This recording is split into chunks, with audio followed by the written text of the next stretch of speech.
10, 9, ignition sequence starts.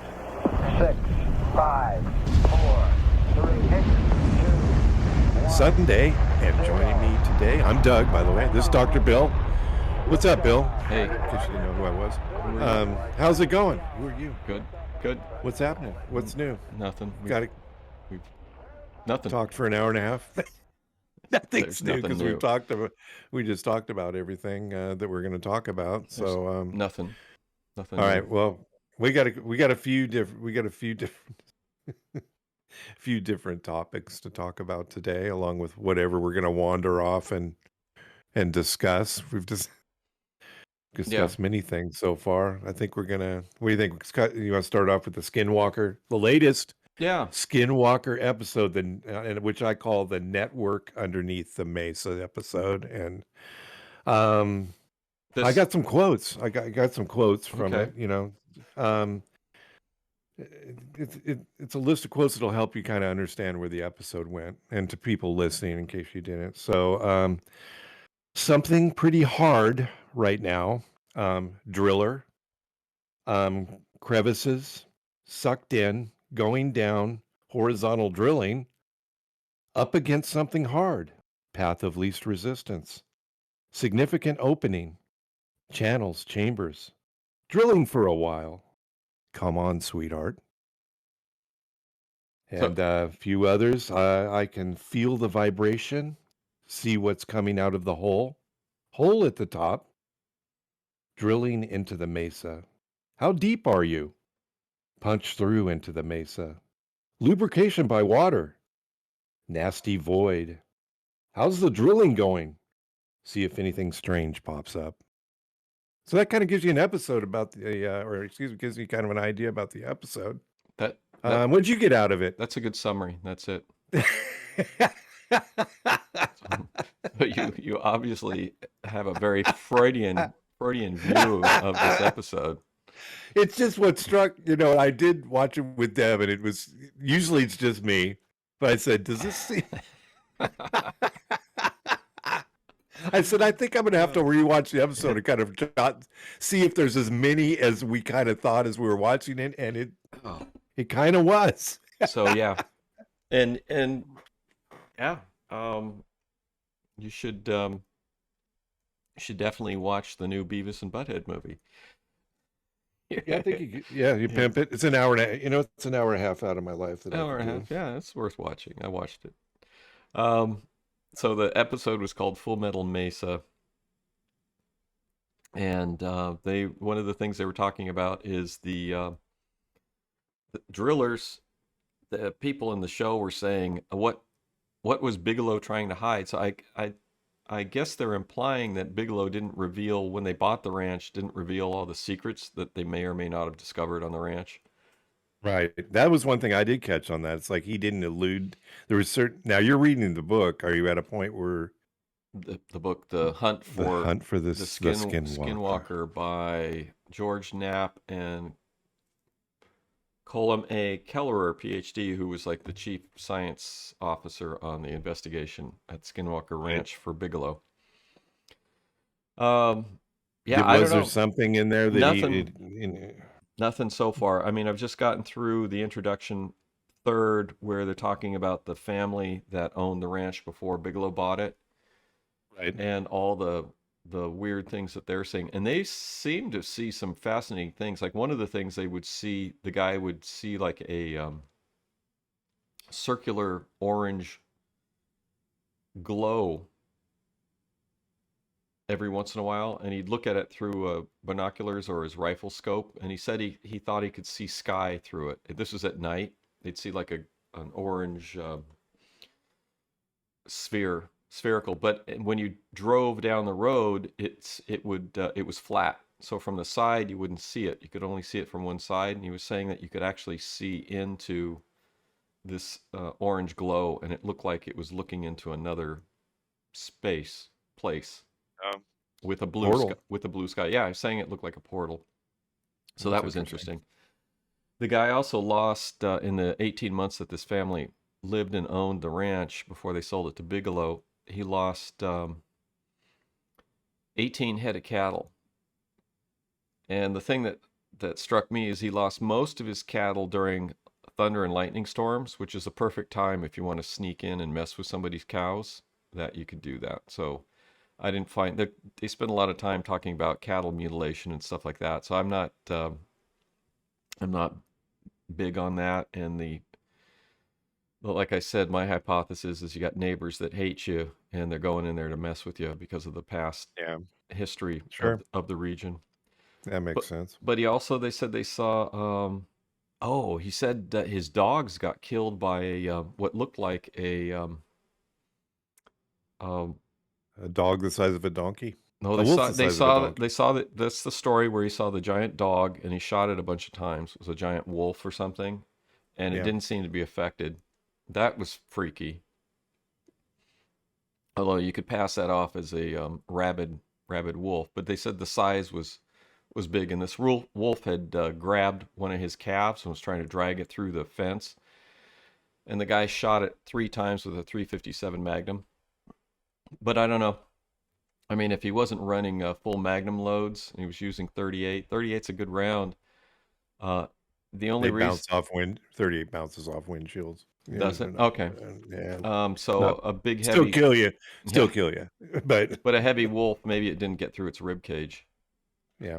when he was shooting at it. So that's why. But he did shoot it with a rifle, said a chunk of flesh came off it, but they didn't. So that was an interesting story. And then they saw, it sounded like ball lightning, and the ball lightning killed his dogs. This glow, he let his dogs chase one of these glowing spheres that was bouncing around the ranch, Yeah. and the dogs chased it into a wood, and he followed the dogs in there, and all 3 dogs had been killed, been like electrocuted, and there's a circle of dry grass and dead dog. So Was so there that's photographs? Was there any photographs of that? I don't think they provided any photographs. I mean, Was this from the book? this is from the book. It's not no books in the photograph. I don't know what the year it was that they bought this ranch. Did they Um, also have the thing where there was a person in a tree looking at them? I Did you think get to that part? not That's yet. the Bigelow. That's the Bigelow one where Yeah. it's. I think I read. Yeah, I'm pretty sure I read this. Okay. Yeah, there was a person in a tree, and they shot at it or did something, and it ran. It's like ran off, but it wasn't. It wasn't like a person. It was like some weird Oh. being. So it's also interesting because this family says that they moved from another area because they didn't like their nosy neighbors. But this family is, everybody found out about the weird stuff through that was happening on this ranch. I'm like, how could this family, who is says they're very private, how could they find out? How could people find out about these weird occurrences? Well, they're Mormon, so they're going to church and they're talking about this stuff at church. So everybody, all the Mormons in the area know what's weird stuff's going on at this ranch, which is probably how Bigelow heard about it and, came in and to do an investigation. But once word got out about the weird stuff on this ranch, some guy, came in and insisted on like meditating or something on the ranch, and they let him. I don't know why. And they're saying that he got attacked by like a predator type thing, an invisible creature that you could only see through a distortion. Yeah, Ran up to the guy and like roared at the guy, and then the guy like wet himself and like had to be carried off the farm, and because he was so yeah. terrified from the experience. So I don't know, some weird stuff. I don't know when this is early 90s, so there's not a lot of people having cell phones and stuff, and I don't know the exact timeline. I'm not seeing exact dates in here, so it's Yeah. really well written. Hunt for Skinwalker. We'll keep reading it. George Knapp's a good writer, very readable. So we'll see where it goes.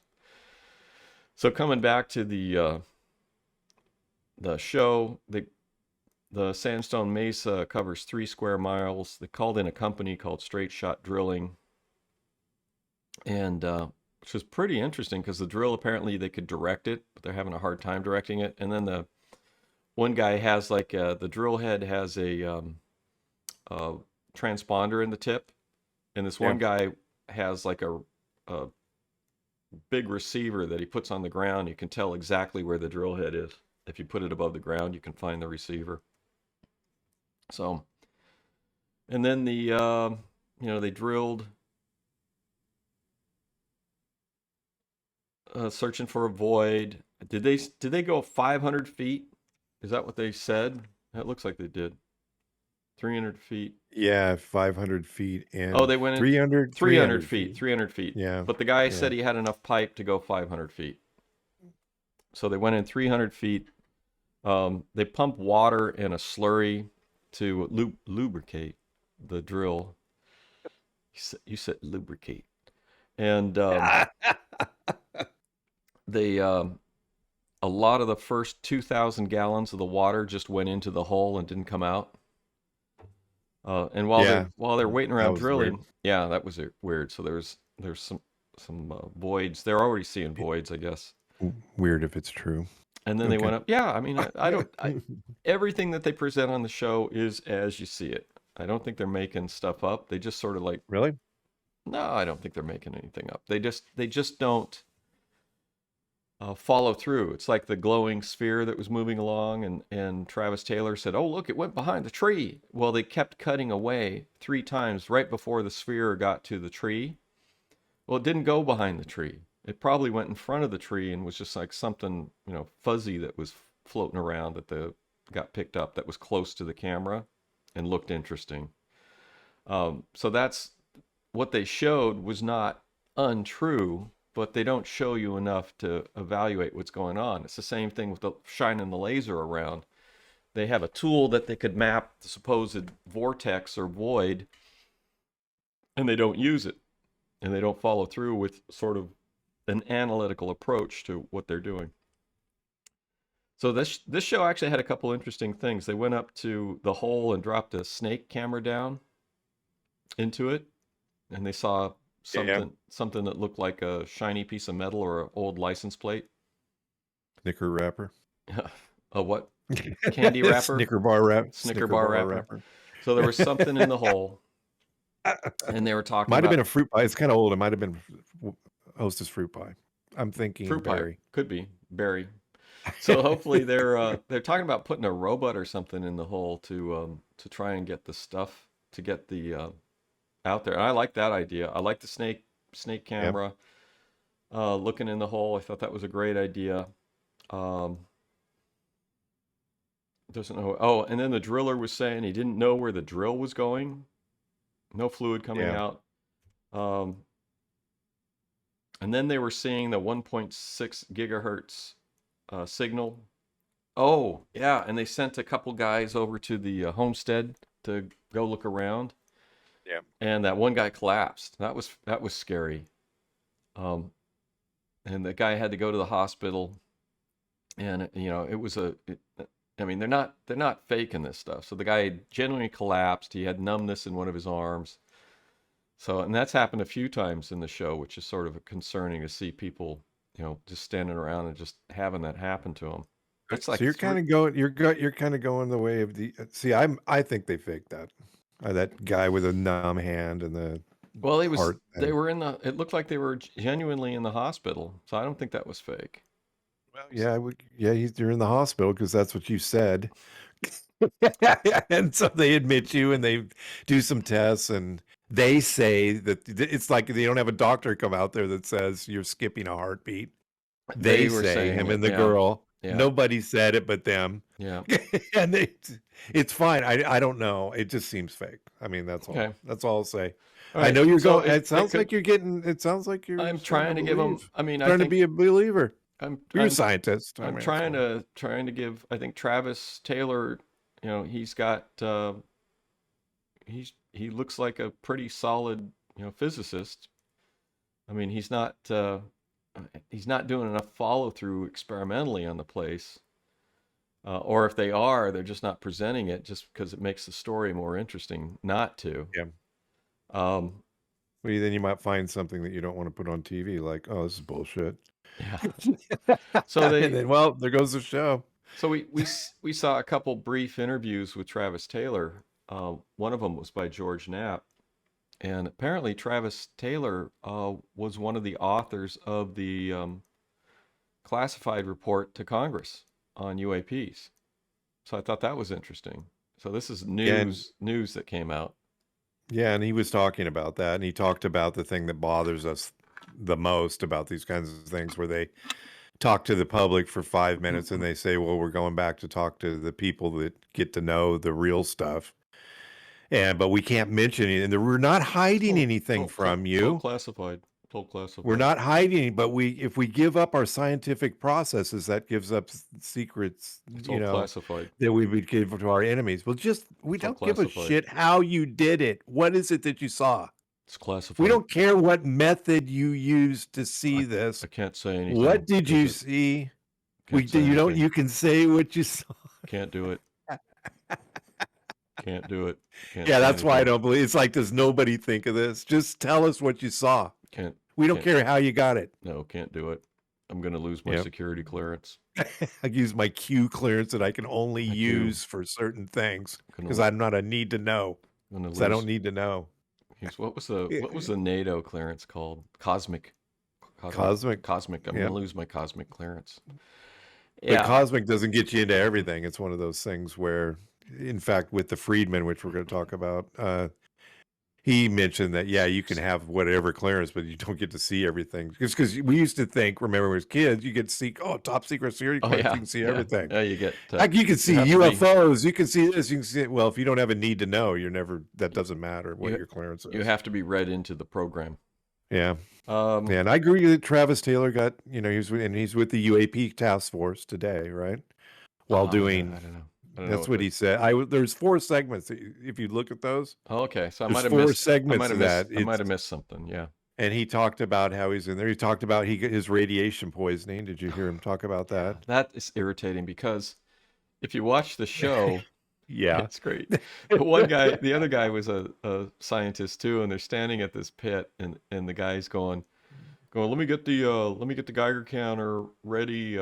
We want to do a measurement before we open it up. And then Travis Taylor pulls the lid off the thing, and the guy goes, oh, too late. And then Travis Taylor just is a face full of whatever was in the radioactive material. Yeah, radon just coming out of this cistern that's been sealed for who knows how long. It's like, I got radiation poisoning. No one else did. That's because you had your face in the cistern before the guy could do any measurement. That was weird. It was just me. Just me. No, it was called something stupid, man.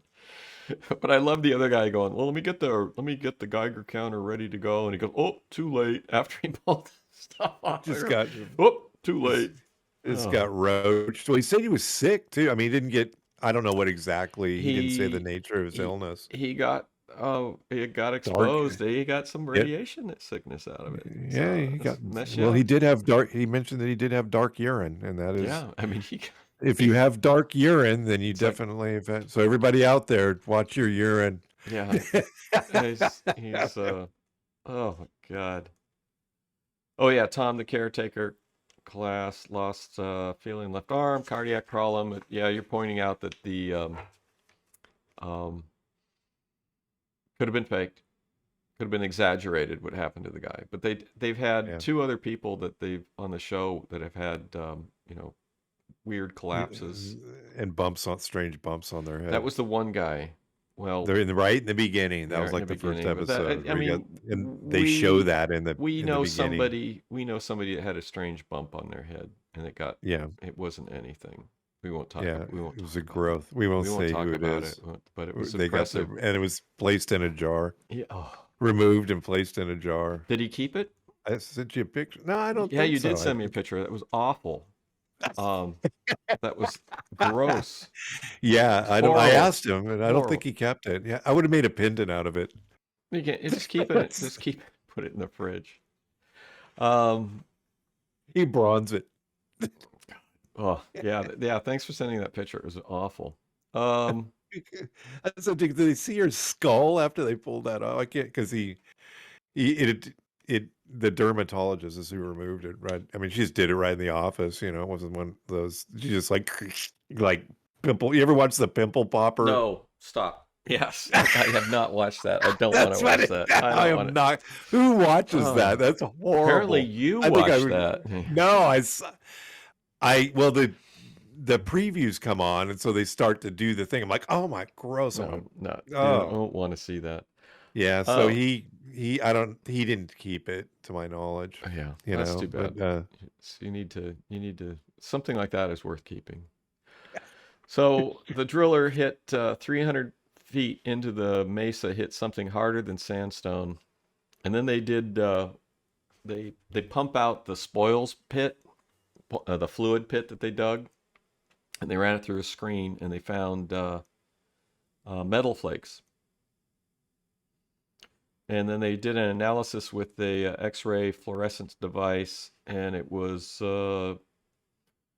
26 to 71% iron, depending on which side it was, silicon, aluminum, um, manganese. Anyway, and they said they're going to do further analysis on the metal. So they found some interesting metal yeah. fragments that they pulled out from 300 feet underneath the mesa. So that's interesting. If that's real, that's pretty exciting. Yeah, I it mean, was. really, That if you was think about it. that was very cool. And then oh, and then I had to look around for the preview for next week, and apparently they experienced some sort of minor earthquake Yeah, I while they're saw that. yeah. Yeah, So yeah, I'm looking forward to that.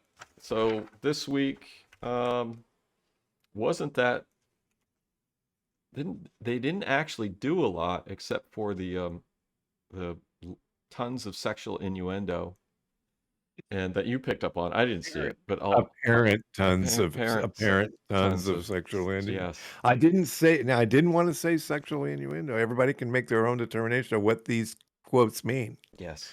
You know. So yeah, it looked good. I mean, I liked the show. I liked what they were doing this time. Last week was a good show. This week is a good show. Um, reading a Hunt for Skinwalker book, so get a broader perspective on what's going on there. Yeah. But I think we'll see. We'll see. Up to this point, I don't know what's going on there. Um, they are definitely not seeing the fantastical stuff that the original family, I mean, in the 90s when they bought the ranch, were seeing of the place. That would be Yeah. amazing if they were able to see stuff like that. Yeah, it was the Indians from next door. Just Well, I think the messing with them. cattle mutilations and weird stuff like that is just neighborly um, retribution for historical Yeah, past but crimes. but like Travis Taylor said that. It's funny because I've never committed these names to memory before this, but now Travis Taylor says that Bigelow found out some stuff and that he's not saying he's not making public what his findings are. And I find that intriguing. I don't know well, about. I mean, I'm hoping get some clues out of this. Yeah. So we'll see what's going on with that, and then we can Yeah. we'll see. I'm not. They haven't convinced me of anything because of the things they don't do any follow up. They don't do experimental follow up. A lot of the stuff. I mean we're sounding like classic debunkers, which I don't like. But I don't like to do, but no, I don't either. But I need to see. These are the facts. Yeah. I mean, these are the facts. We're waiting. You and I. It's the same thing because it's the new Oak Island mystery. You're waiting for the Holy Grail to come out of the pit. It's the same thing here. We're waiting to discover the voids and the tunnels underneath that aliens live in, or that there's drilled and they are scraped up against a facility maybe, or a spacecraft that's buried in there. The previous owners of the ranch would see a thing that they said was looked like a refrigerator with a white light on the front, a red light in the rear, and it would move around the property. It was like sort of like a space age Winnebago. Yeah, that's bizarre. Yeah, they saw some really unusual stuff on the ranch. Yeah. Well, They also said the mesa. Somebody witnessed the mesa opening up and a flying saucer fly in. I mean, that's a Yeah, we'll see. conjecture, maybe. There's It's there's also the possibility that this family bought this ranch, discovered the neighborly hate, and was having their herd slowly decimated. I think he had 60 cows, and 15 of them were killed. So it's like you need to get out of there. So how do you? Maybe they came up with these 25. stories to figure out, to get. You know, it was a Yeah, plan. 25% of your herd's dead. Yeah. I Gonna mean, have to move on, Marge. yeah. I mean, if they stayed there, they would have been bankrupted. Um, Yeah, so I don't know. Maybe they had a nefarious plan. So this was a way to sell the property and get their money out of it. yeah, could be. So I mean, there's always that possibility. So this is their fault that we're hung up on this whole show, huh? Well, we'll see. We'll see what Bigelow's supposedly they saw some strange things. So we'll see what happens Yeah, when we get into that book. I'll probably finish it in yeah. a week or so, then I'll have some good background to criticize the secret of What's Skinwalker really Ranch. happened? Yeah. So what's next? What really happened? You want to talk about Michio K? It's Kaku, astrophysicist, or String theory astrophysicist. you're gonna have to tell me about string theory. Do I you have know no about idea that? about string theory. The And only you thing also talked about something that's called. There's also a process that he was talking about. Look, I took notes and everything. But why aren't you taking notes on your iPad I don't have it yet. with your I new don't pencil? have it yet. I know. But he's with Joe Rogan anyway from June. It's from June 6th. He's talking to Joe Rogan. And I tell you what, I listen to this guy, and you've done lectures and you've listened to many lectures, I know. But I could listen to this guy talk all day long. It's even if he talked about paint drying, I could listen. I love the way he talks. I love his cadence. Oh yeah, And he's a good speaker. but he talks about the gold standard. I won't be able to not put anybody to sleep talking about him. But So what's the gold standard? gold standard's visual. Gold standard of sightings, UFO sightings. So it's visual, radar, infrared, and multiple sightings by multiple people of the same UFO. I mean, that's what Kehoe would talk about with his stuff in the past. In the books he wrote in the 50s, he was saying the standard was you'd have a radar sighting, you send up a plane, and then the plane would have a visual and a radar sighting. And I think that was the standard. Right. Was you'd have a ground radar, pilot visual, or ground visual, pilot visual, and plane radar sighting. And there were plenty of sightings like that in the 50s with unexplained, no explanation for what it was. Yeah, it was UFO. Yeah, unidentified flying object. And 20%. This always comes up. This came up with what's the guy, Friedman or Stanton Freidman. He says the same thing. 20%. Yeah, it's weird. It's always the same, no matter what we read, no matter what we go over. It's always 20-something% of the sightings are unexplainable. Yes. So it's, are they a threat? I mean, these are the things he talks about. Are they a threat? That's always been a thing that they've thrown out, and in the military and the government and whatnot has said, no, it's not. They've always gone, this is not a threat. So that was a big thing that they pushed.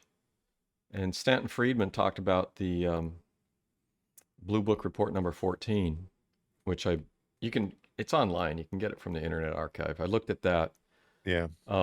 And yeah, they lay out big criticism that Stanton Freidman was making, and we should plug his talk. It was on the Plutopia News Network on YouTube, and it's a podcast by Scoop Sweeney. Scoop, shout out to Scoop. We know Scoop. And he had interviewed Stanton Freidman in 1976 when he gave a talk at UC Berkeley, and Stanton Freidman was talking about the Project Blue Book report number 14, and the fact that number 13 was missing. So everybody wonders what happened to Project Blue Book. Lucky 13. Yeah. and if it really existed. And he, in that report, it said about 20%, I think, of the things were unknown. And one of the criticisms was that he threw out was that the unknowns were, quick sightings, like 30 seconds, like we saw in the congressional hearing we just had recently. And Friedman was saying that that wasn't true. Some of these sightings, these unknowns, good unknown sightings, went on for minutes. So that's not. So anyway, good.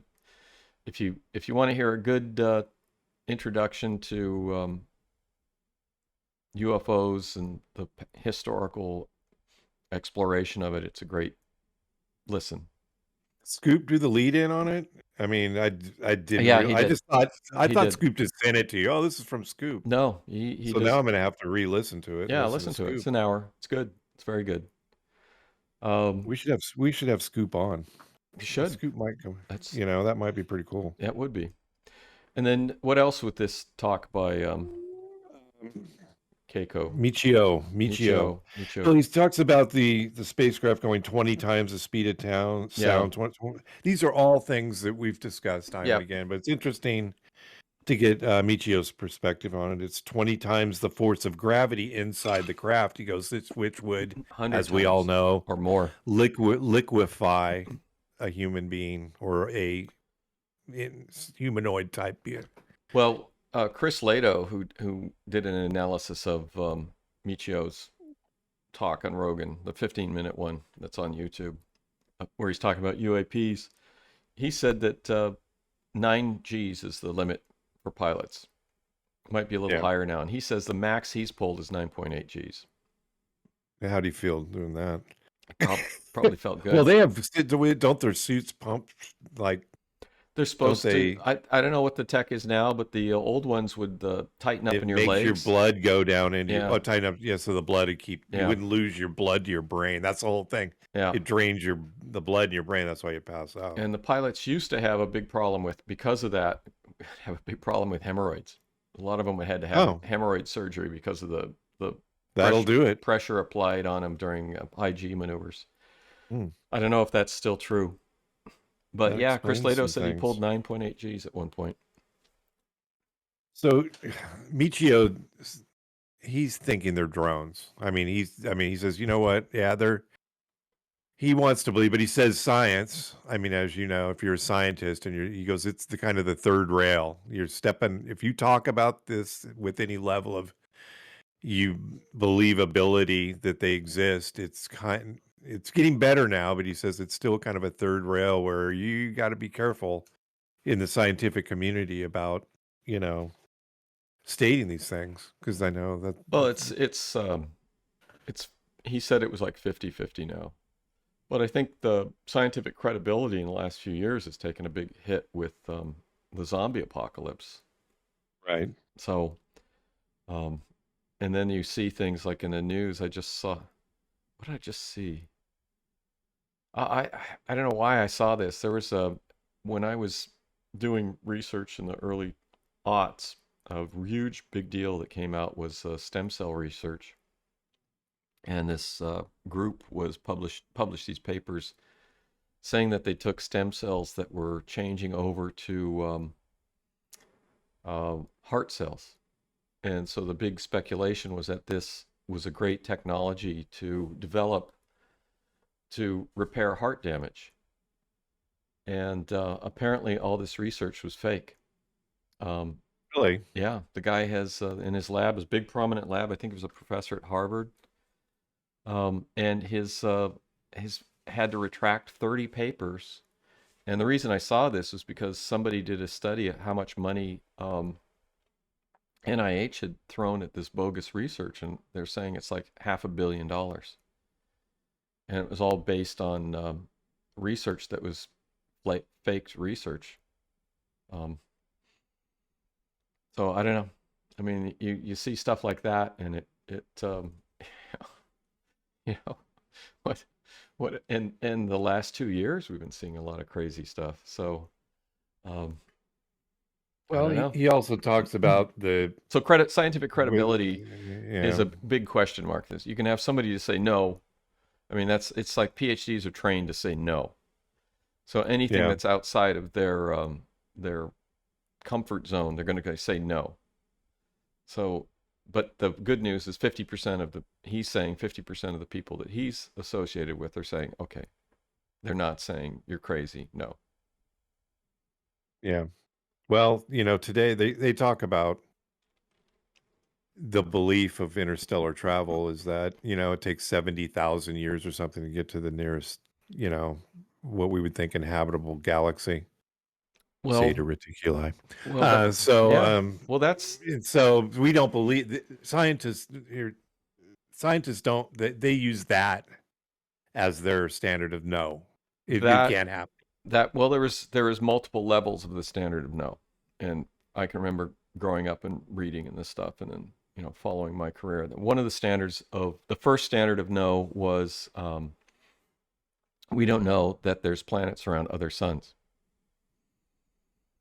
because Yeah. we didn't detect them. Now there were some astronomers in the 50s and the 60s that were saying they could detect planets around other suns, and then other people would come in and say, we're not seeing it, and the work wasn't reproducible.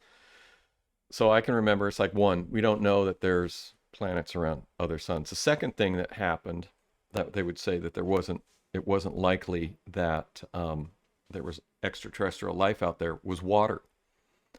They would say, well, water, we're just lucky to have this planet filled with water, and having a planet filled with water is very rare. And what we've learned now is that's not true. There's water everywhere. Yeah. So, and there's there's like a moon of Jupiter that's a water planet. And our moon, apparently, and the Chinese are very interested in this, is the poles, at least the South Pole, looks to be very water rich. And that was a restriction one of the restrictions why we never went back to the moon, is saying, well, it only makes sense if you can have resources on the moon that you can, harvest. But they go, well, there's no water on the moon, and water would be very useful for getting hydrogen to make fuel and stuff. So I don't know. I mean, and apparently they knew in after the moon missions that there was water on the moon, but they played it down. The other thing, so there's planets, there's water. So now we know there's lots of planets. Every solar system probably has planets. Every solar system probably has plenty of water. Comets are full of water. And then the other thing is like they talk about precursors to life, and now they're finding amino acids and things on asteroids and in comets and things like that. So the precursors, the biochemical precursors to life, are apparently very common in the universe. So that was another thing they used to say. So these three things, they would say, well, biological life and the molecules for that is going to be very rare. Water's going to be very rare. Planets going to be very rare. Well, none of that's true anymore. And then the fourth thing was the ability to travel between stars, like the guy's talking about 70,000 light years. Now, PBS Space-Time, I think, just had a thing where they're talking about the potential of traveling between stars and the difficulties involved in that. And I sent you that video. I don't know if you looked at it, but they're saying that basically the take-home message from that was traveling to another system at 0.2 the speed of light is possible and doable. And then that in what time frame? I don't know. Within within a human lifetime. And then you die. You get there. Well, yeah. I mean, would you volunteer to go to another solar system? You're 20 years old. No. 20 years old, and they say, okay, it's going to take 30 years to get there. Okay, in that case, I'm 50. Yeah, that's doable. No, wait, if you're 20, yeah, you're 50, and then, well, you're not going to come back. You can probably come back, but so it's going to take 30 years. The years. idea is, yeah, you're not going to live. Well, and one of the things they used to throw out there is that you would go into cryogenic storage, and that's implied. If you look at a movie like Aliens, that's implied in those movies. Yeah. So you assume cryogenic. Yeah. So the ships are moving they don't address the time factor, but the ships are moving at 0.2 the speed of light. And that also, it falls back into the Fermi paradox, where, Fermi's going, where are they? There's been more than enough time. Any civilization that's developed in the core of our galaxy is going to be millennia or thousands or 10,000s of years more advanced than us. So where are they? Yeah. So, Michio's statement is that this was the reason this came about in his discussion is that that's the thought today. But back in the 1800s, how long did it take to get from the east to the west coast oh, it's by crazy. wagon Yeah. train? And then that was in the 1800s. And how much, 200 years, I guess. Now we're able to make it, what is it, 9 hours across? Yeah. Is it even 9 hours I to don't get know. across the US? 6, Something maybe. like that. 6. 6 hours compared to weeks, Well, months, well, whatever it took to get well, over here. my complaint is that we should have hypersonic transports for flying around the country and the world, and they shut that down for potentially bogus reasons for whatever. Well, Um, what Michio states. What Michio says about he was talking about hypersonic weapons. Now I don't know if that's the yeah, propulsion is similar, I suppose. but you can't But turn. You can't turn yeah, them our system we shit canned it because we couldn't get to go straight. because we're stupid. Because we're stupid. Well, meanwhile, the Russians have one that they just guide And the like, it's a model airplane, and the Chinese. and the Chinese, and they're like, "Oh, this is a great program," and we're like, "Rah, rah, "Get rid of it." What's Yeah, wrong with our? they got a 12-year-old that can fly the thing into whatever. Oh my God. Yeah. And Yes, they do. We do know for a fact that they put children, the Russians and the Chinese. Hypersonic weapons are piloted by children. You've heard it here for the first time. But at 5,000 miles per, how many G's are you pulling at 5,000 miles? What is it? I don't Mach know. 5, not It 5. does, Mach 5 is 5,000 miles an hour, isn't it? Something like that. I don't know. I don't know. 700 a Mach? I don't know. I don't know. Look it up. So Use your it's iPad. up there. Google it. No. Google it. So, Michio also discusses the different types of, 100 years, where we'll be in 100 years.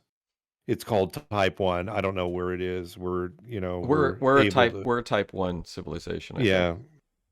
Type 2 is, you can harness star power or solar power. Not like your thing on your roof, but we're harnessing the power of the sun.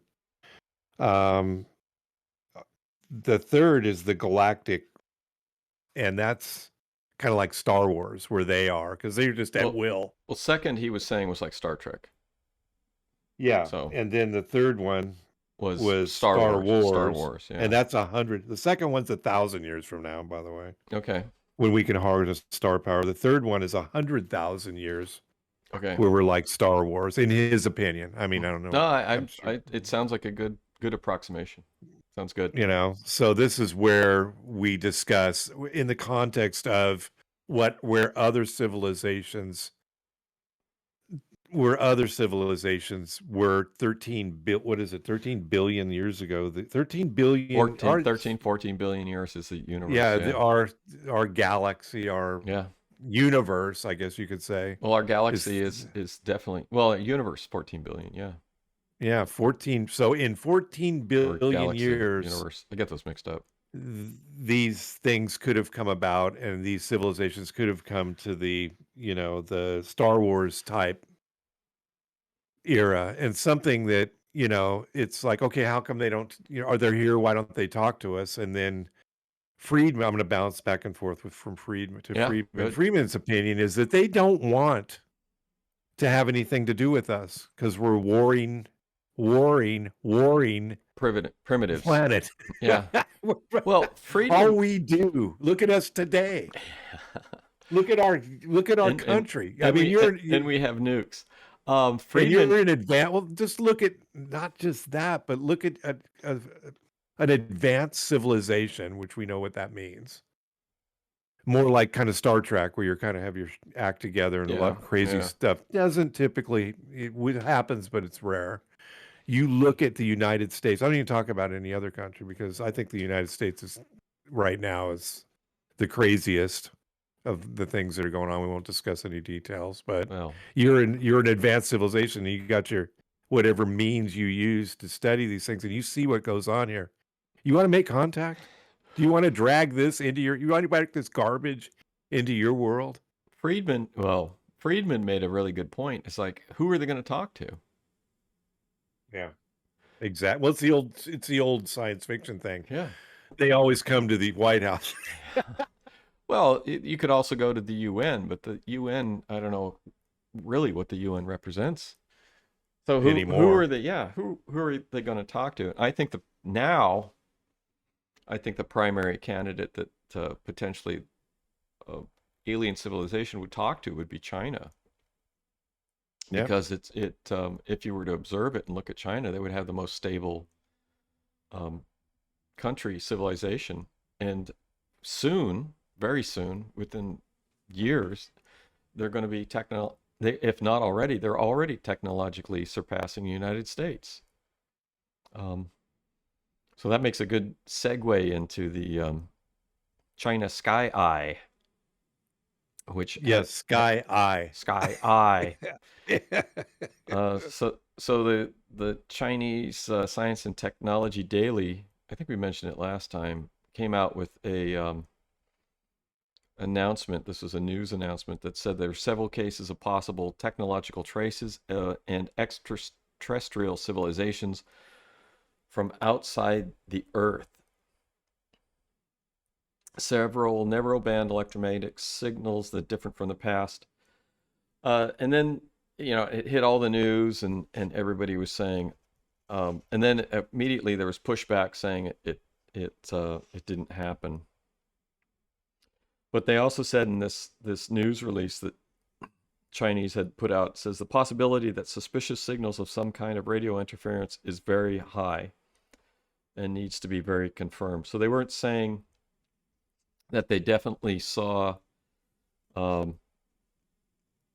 alien signals, but they saw some good candidates for alien signals. And as far as I can tell, this is the most advanced radio telescope out there to look for this stuff. I love it that our Arecibo radio telescope, which probably might have been comparable to this, collapsed from neglect in 2019. That was great. Yeah, that was Argentina. Was that us or like Argentina? Is that giant one? Was it like the Puerto James Rico? Bond? Some Yeah, Puerto the Rico. James Bond film was. Yeah, it was a famous thing, and It's they in the did. ground. This giant thing. Yeah, it just collapsed. They didn't. Nobody was doing any maintenance on it. We can't find the money for it. We can send $50 billion to the Ukraine, and nobody knows where anything's going, money wise or whatever. But we can't spend a few $1,000,000 to maintain our own scientific equipment. And after this report came out, there was a bunch of stuff that came out that said Chinese telescope did not find an alien signal. The search continues. And there's a guy that's one of the researchers on the paper that was published, or that they're trying to get published. I pulled a preprint from the internet. He comes out and he says, these signals are from radio interference. They are due to radio pollution from Earthlings, not from ET. But by saying that, I mean, he can't say, like the Chinese had said, in all probability, it's radio interference. But looking at their paper that they had outlined how this array was working, they've got a great system set up to detect signals from an alien civilization. And even with the signal that they did detect, I would have to say that there is a possibility that it's a genuine signal and not radio interference, because they've set their system up to deal with these sort of problems. The issue is reproducibility. So if you see a signal that you think is from an alien civilization, you need to be able to see it more than once, and more than once briefly. And that happened with one of the SETI projects. Oh, and then they some of these news things, I think the New York Times was talking about it too. They were saying that they were implying that we had a robust SETI program, and the SETI program has been on the ropes for decades. Yeah. And in 2015, some Russian guy came in and gave him $100 million to, over 10 years to do research. And so SETI's been buying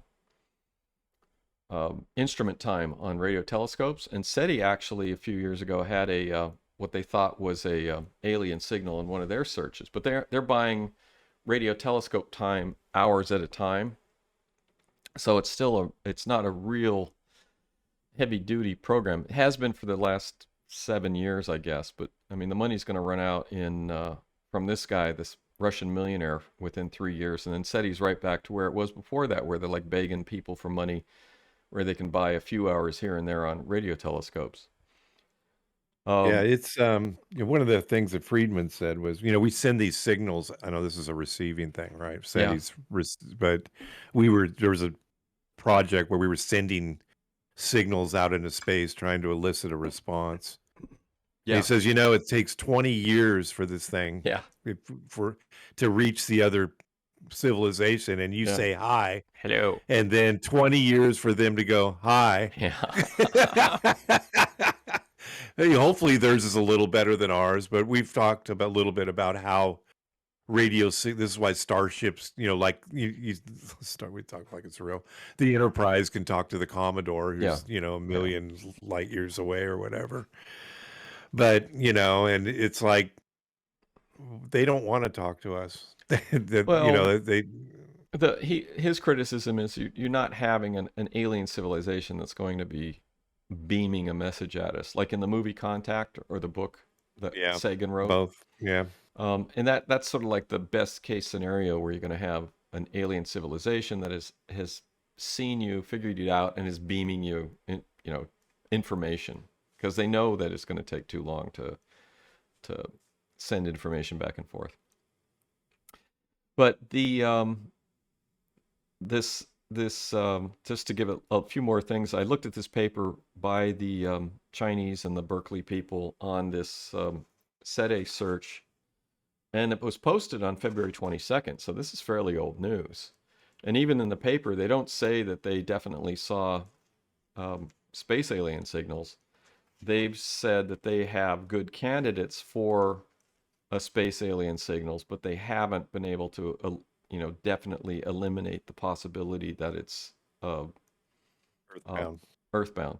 And they've come up with, they have a protocol for approaching it, and based on their protocol for approaching it and sort of weeding out the possibility of it being a noise, systemic noise from something else, they've done a pretty good job. So if anything's going to pick up an alien civilization, it's this thing is definitely in the running. They did do a second observation, a reobservation, at a later date. The problem with this scope is it's fixed in the ground, and the observation windows, I think, are limited to about 20 minutes because of the rotation of the Earth. Yeah. So you only can focus on a particular star in the sky for 20 minutes because of the rotation of the Earth, and then you have to move on to another target. But one of the target that they think that they got a signal from was Kepler 438, which I couldn't figure out. One site said it was 640 light years, and then Kepler 438b, which is this planet that was discovered there, they're saying is 472 light years away. So I don't know what the actual distance is, but this planet is circling a red dwarf, and its orbit is 35 days, 5 hours. And it possibly also has a moon that similar to Earth. But that's the plus side. The negative side is it's a red dwarf. It's really close. It's in the habitable zone. The planet would be tidally locked, which just means it can't rotate, and which doesn't eliminate the possibility of life being on the planet, because the life could form in the twilight zones. Yeah. And then the other thing is that there was a paper that was published that says that the radiation exposure would be very high because of the planet's closeness to the sun. So there's evidence that says this may be a good target for life, for a planet with life, but there's also, it's not the perfect planet like Earth is. We obviously have the perfect planet.